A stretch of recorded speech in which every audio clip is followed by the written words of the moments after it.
This week, as we wrap up the course, our final chapter, Chapter 15, is about project management. Our learning objectives are to explain the difference between projects and routine operational processes, manage social and technical critical success factors, choose project organizational structure, develop a comprehensive project plan, and fashion criteria for project selection and portfolio management. A project is one-time or incurs infrequently. There is a discrete beginning and end. It's often multidisciplinary, which means it involves different areas within the organization. It often is staffed with people pulled from other tasks. They're assigned to a specific project for a specific time period. Often compete for resources. When you're pulled into a project and you still have your other job to do, there are human competition for resources. There may be competition for financial resources and even things like space. So a project, in definition, is an infrequent set of activities with cost and schedule constraints. Project management involves planning. It also involves people, information, material, and equipment. And with equipment, oftentimes there are technical specifications of equipment that you need to complete the project. With people, there are often budgets and schedules that you have to deal with. Information, the directing process is needed. And with materials, control. So, similar to the management functions needed for operations management, project management has its own set of functions. A successful project meets the objectives of budget, deadlines, and customer expectations. Budget. We need to come within our budget parameters for the project. Deadlines. We need to hit our deliverable timelines along the way and definitely the end deadline. And then customer expectations. We need to meet or exceed our customer expectations. So those are all elements of project deliverables. Budget, deadlines, and customer expectations. Now I'd like you to pause this PowerPoint and go to Moodle and pull up the video for the world's fastest house. Well, I've seen Amish barn raisings in a day, but this is pretty incredible to watch a house being built in a little over 3.5 hours. And this is a great example of project management where it took incredible planning, execution of the plan, and everyone had to do their part at the specific time indicated to pull off that feat. How do projects succeed? Well, first there are technological factors. There are systems, equipment, and processes that define how project work is done. And all of those have to be working in concert and without glitches. There are social factors, team culture, behaviors, values, including vision, leadership, resource support, discipline, and team spirit. You can have the best technological factors, but if you forget about the social factors, your project most likely will run into roadblocks. And vice versa. You can have the best team in the world, but if you don't provide them with the resources that they need, they will struggle to complete the project. We've talked previously about the product life cycle. Well, projects have life stages as well.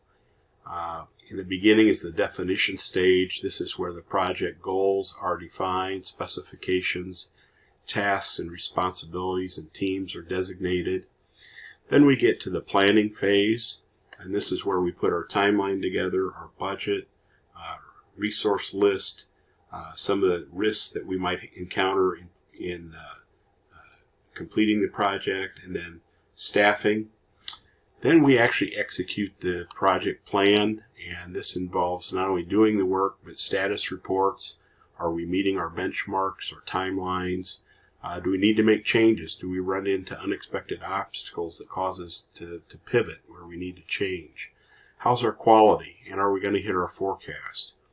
Then we reach completion stage, and this is where we might need to train our customer, transfer documents, release resources, and then have our team staff go back to their original jobs.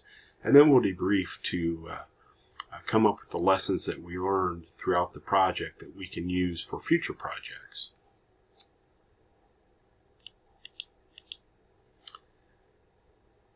So, project begins with an objective statement, and the project objective statement describes the project idea by providing the scope and deliverables. What are we trying to do? What are the desired results? What documents, products, or achievements do we need to hit by doing this project? Our schedule with start and end dates. The resources that we need. Dollars, budget, people, and any special equipment or space that we might need. And then in organizing the project, there are different ways to organize. There's the functional project, which is managed within a functional department. So maybe the accounting department is working on a way to improve efficiencies with their systems. That would be an example of a functional project. There are pure autonomous projects that are managed outside of the functional department with people dedicated to specific projects. An example of this during my career when I worked at Waterfield Mortgage, we were noticing some broker fraud on the East Coast. And so we put together a project team called the Fraud Squad, and I led it.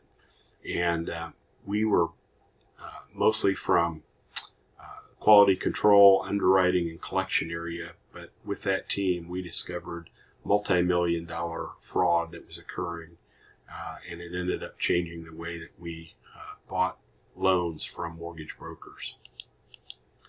The third way to organize a project is with matrix, and that's a cross-functional team that people are pulled from different departments, and they're responsible to both the project and their home department.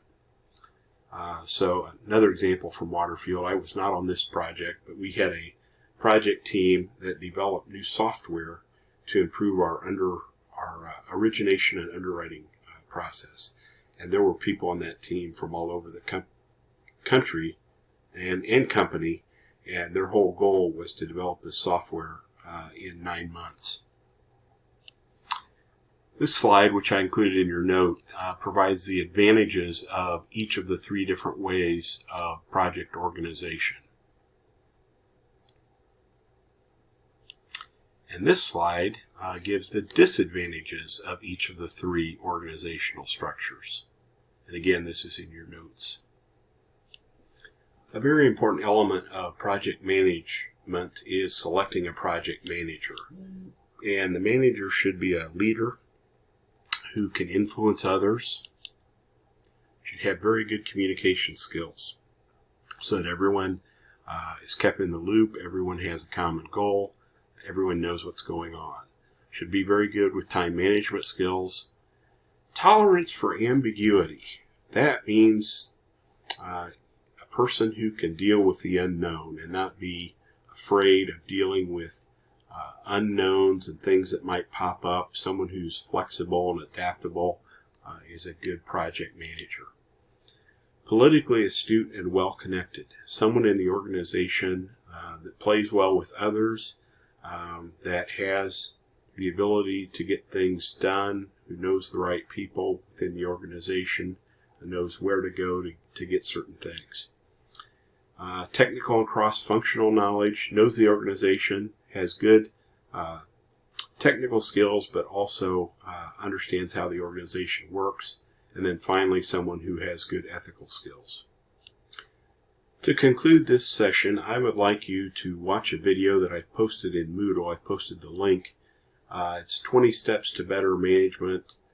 And what it is, it portrays project management for a large garden show that occurs every year in England.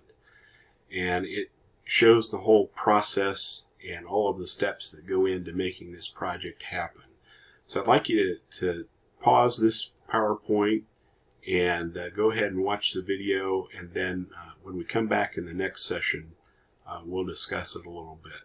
Now, to watch this video, this is one that was available through the HU library, so when you click on the link, it probably is going to ask you for your user ID and password, which should be the same one that you use to access the email system and Moodle and all of the HU systems. So hopefully you'll be able to watch the video.